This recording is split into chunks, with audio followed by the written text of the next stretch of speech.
সবাইকে স্বাগত আমাদের নতুন আর একটা ব্লগে। তো আশা করি সবাই ভালো আছেন, আমরাও ভালো আছি তো আপনাদের আশীর্বাদে।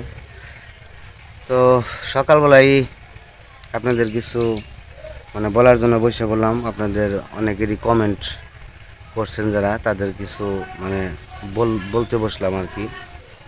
তো অনেকে অনেক কমেন্ট করছেন, অনেক কিছুই কমেন্ট করেন যে আমি আমাদেরকে নিয়েই কমেন্ট করেন। তো সেই কমেন্টের উত্তরই দিতে বসলাম। তো আপনারা তো আমার সব সম্পর্কে আপনারা জানেন, এমন কোনো কিছু নাই যে আপনাদের কাছে আমি শেয়ার করি না। কারণ হইতেছে আমার থাকার বলতে কেউই কিন্তু নাই। আপনাদের মাঝে আমি আছি, আপনাদের মাঝে সব কিছু শেয়ার করি এবং কি আপনাদের কাছে আমি আমার মনের কথা বলি। আমার মনের কথা বলার মতো কেউ নাই যে আমি কারো কাছে বলবো, সেই ধরনের লোক আমার নাই। আর আমি সাধারণ ঘরের মধ্যবিত্ত পরিবারের একটা ছেলে। আমার বাবা সাধারণ একটা চাকরি করেন। আপনারা অনেকেই বলেন যে দাদা কাজ করে না।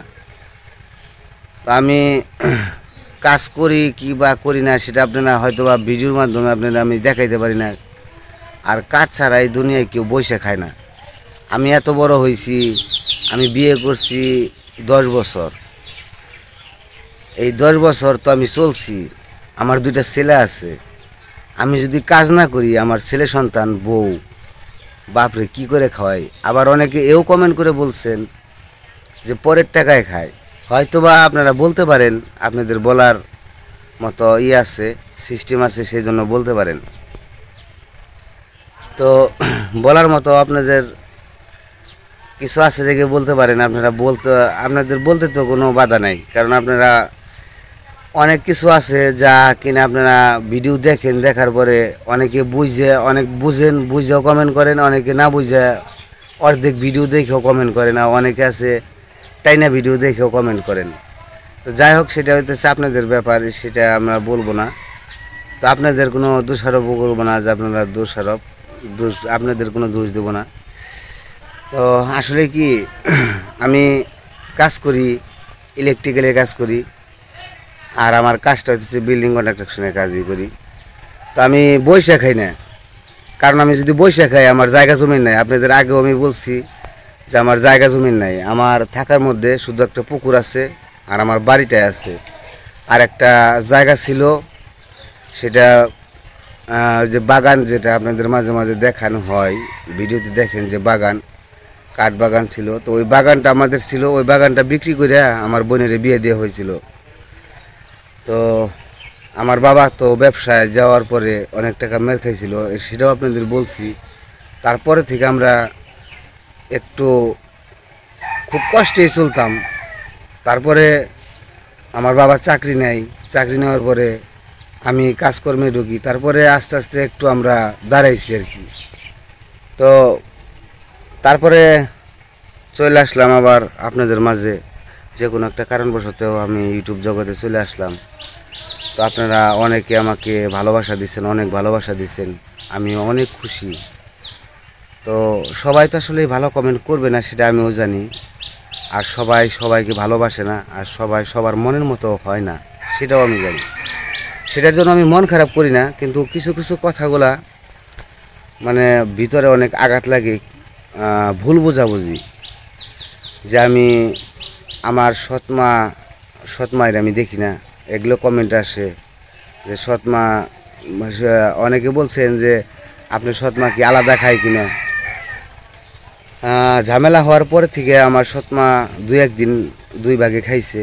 তারপরে থেকে আপনাদের অনেক কমেন্টেও বলছি যে না, সে আলাদাই থাকে, কিন্তু সে আলাদা থাকে কিন্তু আলাদা খায় না। আমি বাজার করে এনে দিছি, বাজার করে আনছি, আমরাই সব কিছু করে দিছি। সে কামাই করে টাকা পাইব কই? সে টাকাটা কোথায় পাইব? সে আলাদা খাইব, সে কই পাইব? আমার বাপেরও আমি আলাদা করতে পারবো না, আমার সৎ মায়েরও আমি আলাদা করতে পারবো না। সে তো মানুষ, আমিও তো একটা মানুষ। আমি যদি আপনাদের মাঝে এতই খারাপ হয়ে থাকি, আমার ভিতরেও তো একটা মন আছে। আপনারা অনেকেই জানেন যে অনেকেই বলছেন, আমি তো কমেন্টগুলো পড়ি আর কি, যে সৎ মায়ের আমি দেখি না, সৎ মায়ের আলাদা করে দিছি, বাবা আলাদা খায়, আমার বাবা অনেকে আলাদা খায়, কিন্তু না, আমার বাবা মা আমার সাথেই খায়, সব সময় আমার সাথেই আছে। ঝামেলা যখন হয়েছিল তখন দুই একদিন দুই ভাগে খাইছে, এই পর্যন্তই।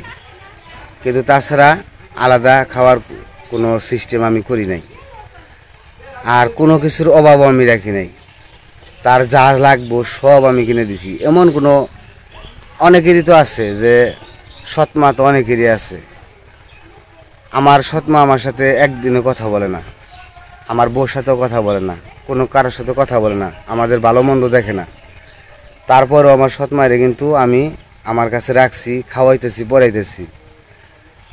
তো এরকম করে কি কেউ পারবেন যে যদি একটা বাড়িতে মা, সৎমাই থাকুক, সে তো মা, মা যদি সন্তানদের সাথে কথা না বলে, তারে কি আপনারা এই ভরণ পোষণ করতে পারবেন? আপনাদের কি মন ভালো লাগবো? আপনাদের কি মনের ভিতরে শান্তি লাগবো? এটা আমার একটু কমেন্টে আপনারা জানাইবেন। আমি কিন্তু তারপরেও আমার বাবা মারে আমি আগের মতো শ্রদ্ধা করি এবং কি ভরণ পোষণ করতেছি, যা লাগে সব দিতেছি। আমি ইনকাম করি, যে কয় টাকা ইনকাম করি, আপনারা সবাই জানেন যে আমি ভালো মন্দ খাই। ভালো মন্দ খাই বলতে আমার বাবা আর আমি, মানে মাছ ছাড়া খাইতে পারি না, এইটাই হইতেছে আমাদের একটা দোষ। মানে নিরামিষটা আমরা খাইতে পারি খুব কম, আগে থেকে নিরামিষ খুব কম খাইতাম। তো সেই জন্য আমরা একটু মাছটাই খাই। হ্যাঁ, মাংসও খাওয়া হয়, কিন্তু আমি যে আগেও বলছি যে আমি ভালো মন্দ আরেকটা কারণ আমি খাই, সেটা হচ্ছে মানে আমি যে একা খাবো সেটা না। আমার বাবা আগে মা ছিল না, বাবা এখন মা আনছে, যাই হোক মা বাবা দুইজনই আছে। তো তাদের কিন্তু বয়স হয়ে গেছে, অনেক বয়স হয়ে গেছে, তাদের প্রায় শেষ সময়, প্রায় চলে যাব কিছুদিন পর। এখন কে আগে মরবো, কে আগে বাঁচবো সেটা কিন্তু না, কারণ আসার সিরিয়াল আছে, যাওয়ার কোনো সিরিয়াল নাই। আমিও তো মরে যেতে পারি।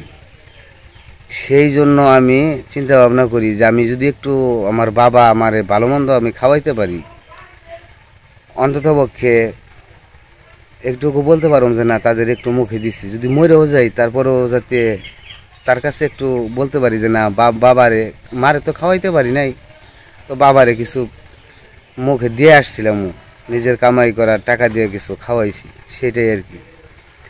তো যাই হোক, আসলে এগুলা বলতে গেলে অনেক কথা বলা যায়। আসলে কি আপনারা কিছু মনে করবেন না, আমি কমেন্টের কিছু মানে প্রশ্নের উত্তরগুলো দিতেছি এই কারণে। তো অনেকভাবে কমেন্ট করেন, এগুলো খুব কষ্ট লাগে, মাঝে মাঝে অনেক লাগে যে আসলে আমি কি এতই খারাপ। আবার আমার বাড়িতে কিন্তু অনেকে আসছে, অনেক দেশে থেকে আসছে, তো অন্ততপক্ষে তারা কিন্তু আমাকে দেখে গেছে যে আমি কোন ধরনের একটা ছেলে, আমি কীরকম ছেলে। তো আমাকে কিন্তু তারা এত ভালোবাসে বিদায় কিন্তু এত দূর থেকে আইসে আমার বাড়িতে বেরিয়ে গেছে, দেখে গেছে। তা আমি যদি একদমই খারাপই হইতাম তাহলে কিন্তু আমার বাড়িতে আসতো না। যদি আপনাদের ইচ্ছা হয় আমার বাড়িতে আইসে বেড়াইতে আসার ইচ্ছা থাকে, আইসে দেখে আমার কথা শুনে যাবেন যে আমি ছেলেটা কীরকম। আমার গল্প আমি করব না, কারণ হইতেছে আমি আমার ভিডিওতে যতটুকু দেখেন তার চেয়ে তো বেশি সরল। আমি মানুষের কষ্ট সহ্য করতে পারি না, মানুষের কোনো অভাব দেখতে পারি না। আমার কাছে 5 টাকা থাকলে আমি তার 2.5 টাকা দিয়ে এসে পড়ি, আর 2.5 টাকা আমার কাছে রেখে দিই, যাতে সে চলতে পারে, বাঁচতে পারে। কিন্তু আমি সেই ধরনের ছেলে না যে আমি কারোর কোনো ক্ষতি করি, আর কারোর সাথে কোনো বদনাম করি, কারোর সাথে কাউকে মনে আঘাত দিই। আমি সেই ধরনের ছেলে না, আমি এইটুকু শিক্ষা পাই নাই। তো আসলেই আমার মনের ভিতরে একটু কষ্ট লাগছে যে আপনারা কমেন্ট করেন, ঠিক আছে, কমেন্টের আপনাদের করার অধিকার আছে, কমেন্ট করতেই পারেন, কিন্তু একটু বুঝে শুনে, মানে ভিডিও দেখে একটু বুঝে শুনে একটু কমেন্ট করবেন যে না দাদা, এইটা হয়তো বা ভুল হয়েছে, কিংবা আপনি এইটা বলটা শুধরে নেন।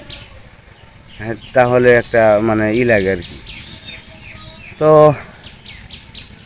আপনাদের হয়তো বা যাটা ভালো মনে করেন, আপনারা যেটা ভালো মনে করেন সেটাই আপনারা কমেন্ট করেন।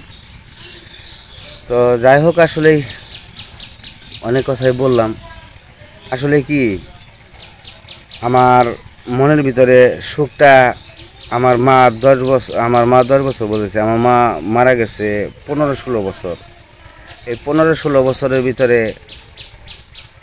মা ছাড়া বাবার কাছে রয়ে গেছি, বাবার কাছে থাকতাম, বাবার সাথে যা কিছু হইতো বাবার সাথে শেয়ার করতাম। এখন তো বাবাই আছে, কিন্তু এখনও আমার মা আসছে একজন, সেটা আলাদা ব্যাপার। কিন্তু তাছাড়া কিন্তু আমার বাবার সাথে আমি এতটা বছর কাটাইছি। তো আমার ভিতরেও কিন্তু একটু দুঃখ থাকেই, কারণ যার মা নাই তার কিন্তু দুঃখ সারা জীবন থেকে যায়। মা চলে গেলে আপন সবচেয়ে বেশি হয়েছে, আপন হচ্ছে মা, কষ্টটা বুঝতে পারে। আমার কিন্তু কষ্ট বোঝার মতো কেউ নাই। বাপে বুঝে, তারপরেও কিন্তু এতটুকু নয়। তারপর আমার বোনটারে বিয়ে দিছি, বোনের স্বামীটাও কিন্তু মারা গেছে। আমার ভিতরে অনেকটা কষ্ট, এগুলো কিন্তু আমাদের কষ্ট। তো আসলে কি সব সময় তো সবার মন মানসিকতা একরকম থাকে না, কিছু কিছু সময় মনটা পরিবর্তন হয়। তো আমার কিন্তু মনের ভিতরে ওইরকম সুখ শান্তিটা নেই যে মানে, হ্যাঁ আমি এমনি সুখে আছি, কিন্তু এই যে আমার মা চলে গেছে, তারপর আমার ছোট কাকা চলে গেছে, দাদু দিদি বয়স হয়েছে মারা গেছেন, ওনারা অনেক বছর বেঁচে ছিলেন, প্রায় 100 বছর। তো ওনারা মারা গেছেন, ওনাদের একটা বয়স হয়েছে, মারা যাওয়া ঠিক আছে, কিন্তু আমার ছোট কাকা মারা গেছেন, তারপরে আমার বোনের জামাইটা মারা গেলেন। তো এগুলো কিন্তু আসলে মেনে নেওয়া যায় না, এগুলো কিন্তু কষ্ট। তো যাই হোক, মানুষের জীবনে দুঃখ কষ্ট নিয়ে মানুষের জীবন। তো আসলে আপনাদের আমি কিন্তু কষ্ট দেওয়ার জন্য বলি নাই, আপনারা মনে কষ্ট নেবেন না। তো আমার কমেন্ট সবগুলোই ভালো আসে, কিন্তু কিছু কিছু কমেন্টগুলো আসে তার যাদের মানে উত্তর না দিলেই নয়। আর একটা কমেন্ট আসে প্রত্যেক দিনই আমার ভিডিওতে কমেন্ট করে, সে হয়তো বা আমার উপরে খুব রাগিন্ত কিনা, মানে আমার উপরে খুব মনে হয় রাগ তার। সে প্রত্যেকটা ভিডিওর ভিতরে সে ভুল ধরবে, কমেন্ট করবেই, আমাকে নিয়ে খারাপ কমেন্ট করবেই।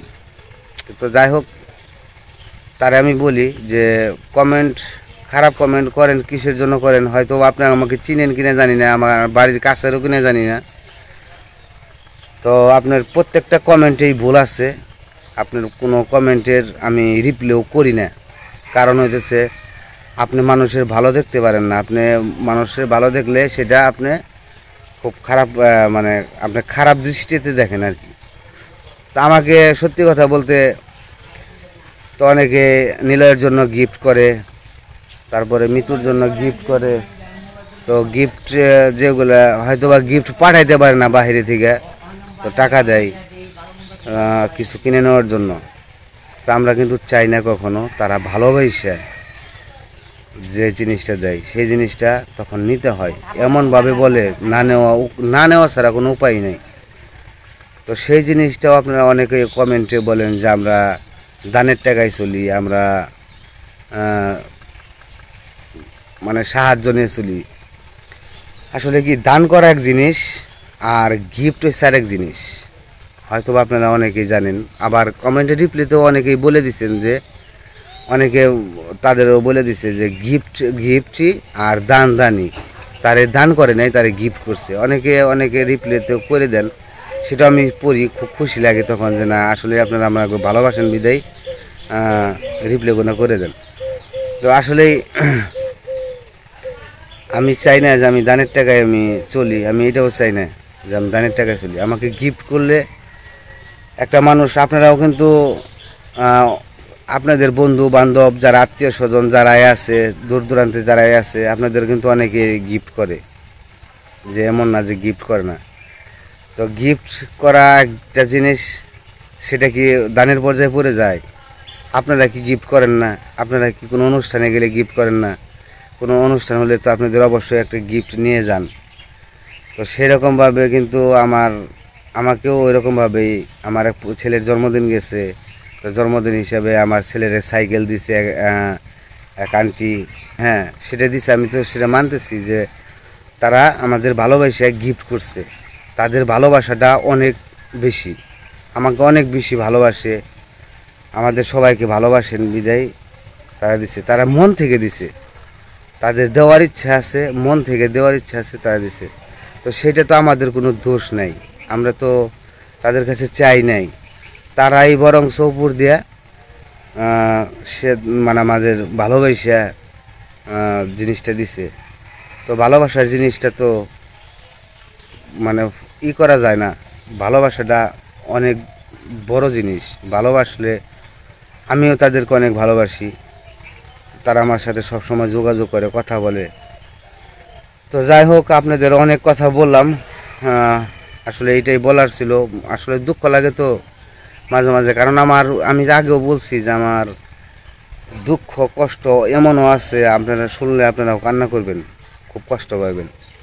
কিন্তু আমি কখনো ওইরকমভাবে শেয়ার করি না, কারণ দুঃখের কথা শেয়ার করাটা বেশি ভালো লাগে না। সবসময় চাই যেন হাসি খুশি থাকতে, তো সেইটাই জানি থাকতে পারি, আপনাদের ভালোবাসা জানি পাইতে পারি। আসলে কি, আমি বলছি যে আগেও বলি যে আমি মধ্যবিত্ত বাড়ির ছেলে, আমি কিন্তু কিনে খাই, আমার সব কিছুই কিনা, শুধু একমাত্র জল বাদে আমি সব কিছুই কিনে খাই। আর আমি কাজও করি, আমি প্রতিদিন কাজে যাই, আমি ইলেকট্রিক্যালের কাজ করি। তো মোটামুটি আমার সংসার চলে। আমি এমন না যে আমি কারো কাছ থেকে আমার টাকা চাই না খাইতে হইব, সেই রকম আমার মন মানসিকতা নাই, সেটাও জানি কখনো সৃষ্টি না হয়। তো আপনারা সবাই আমার জন্য আশীর্বাদ করবেন, দোয়া করবেন, প্রার্থনা করবেন, যাতে আমি ওই পর্যায়ে না যাইতে পারি, আমার জানি ওই রকম পর্যায়ে জানি যাইতে না হয়। আমি আমার হাত পা আছে, আমি কাজ করে জানি চলতে পারি। আর গিফট যারাই করে আপনাদের কাছে কিন্তু শেয়ার করি, সাথে সাথে শেয়ার করি। আর যদি মানে আমার ভিতরে যদি অন্য ধরনের কোনো মন মানসিকতায় থাকতো, তাহলে কিন্তু শেয়ার করতাম না। আবার এমন আমাকে যারা গিফট করে তারা বলতেও বারণ করে যে ভিডিওতে বলার দরকার নাই। তাদের মনটা কত বড়, তারা বলে যে না বলেন না, আমি যা দিছি বলেন না, তাদের কত বড় মন। তো তারা কিন্তু সেটা চায় না, তারা চায় যে আমাকে যে গিফট করছে সেই গিফটটা আমি জানি গ্রহণ করে নিই। তাদের মনটা অনেক বড়, তাহলে কি আর বলবো বলেন।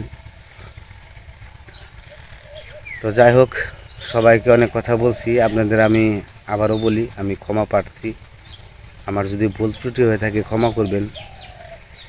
আর আমি জানি আমার সৎ মা, যাই হোক সে আমার মা, আমি তারে সৎ কখনো ভাবি নাই, আমি ওই দৃষ্টিতে তারে দেখি না, আমি তারে আপনই ভাবি। আমার বাবা মা ফ্যামিলি নিয়ে জানি আমি ভালোভাবে চলতে পারি, এটাই এক মঙ্গল কামনা করবেন আমার জন্য। তো অনেক কথা বলছি, আমি আবারও সরি, খুব দুঃখিত। আমার কথায় ভুল ত্রুটি হয়ে থাকলে আমাকে ক্ষমা করবেন। তো যাই হোক, আজকের ভিডিও আর বড় করবো না, আজকে এ পর্যন্ত। সবাই ভালো থাকবেন, সুস্থ থাকবেন, আর আমাদের পাশে থাকবেন।